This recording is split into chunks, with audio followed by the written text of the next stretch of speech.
Watering. Okay, this is really important. If you overwater, you will not get fruit. And the reason why is because the plant naturally, if you think about a season and a natural season here, what happens in April and May? It's raining a lot, right? It's supposed to be here, but generally in the spring it rains. And what a plant is getting is it's getting all that water. It needs all that water. It's going to grow lots of leaves. And it's like, oh, we're growing leaves, we're growing leaves. And then it starts in the summer to dry out. It doesn't rain as often. A plant naturally turns from vegetative state to a fruiting state. It's saying, wait a minute, there's not very much water. I guess I need to start pumping what I'm making into the fruit rather than into making more leaves. Okay, this is just a natural thing that's occurring, right? Well, what if you are watering every single day throughout the summer? The plant doesn't know. It thinks that it's still supposed to grow lots of green leaves. And you're thinking, this is great. It's getting bigger, it's greener, it's everything.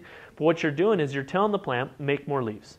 And you're not telling it to make fruit. Follow these schedules and don't get too worried. You will see your plant says, I need water. Okay, you've seen the wilting? It's kind of like it's drooping a little bit.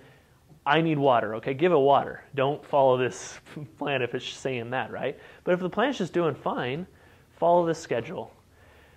If your soil is still moist, even on this schedule, you might consider backing it off a little bit because that means that it's not draining very fast. If it's 100 degrees out, which we'll hit many times this year, now you're not going to want to go every 2 weeks on your tomatoes, maybe more like 10 days.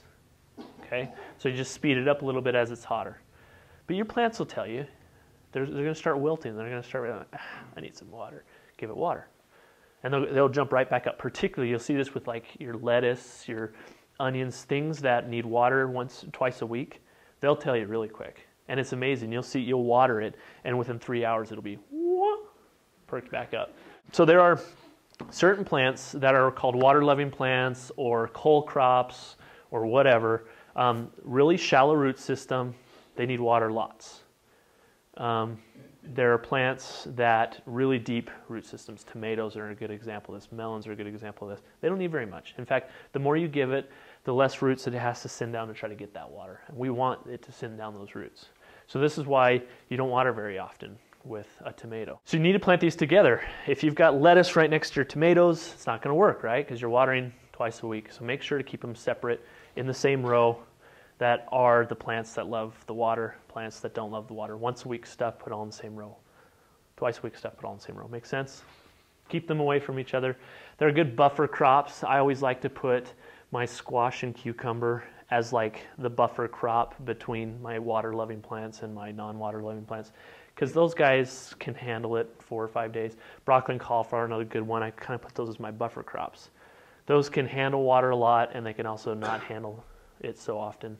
On your watering, the once a week watering, deeply. So I use this irrigation tubing.